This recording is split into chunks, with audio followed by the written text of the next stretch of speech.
Сәлем достар. Жадымда жатталып қалған диалог.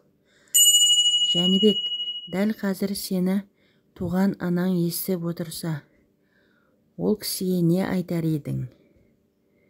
Сонда Жәнібек, мені құшақтаңызшы дер едім. Әке шешенің құшағы бала үшін қаншалықты қымбат, ыстық екенін осындай бір ракурстан да көріп отырмыз. Жәнібектің оқиғасы адамзатқа, қоғамға ой салардай ақ. Иә, балаңызды құшақтаңыз.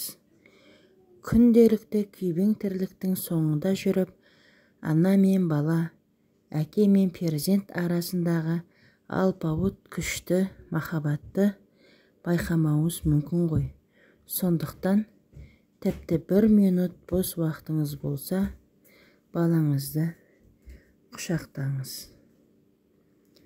Сіздермен бірге болған пайдалы ақпараттар каналы.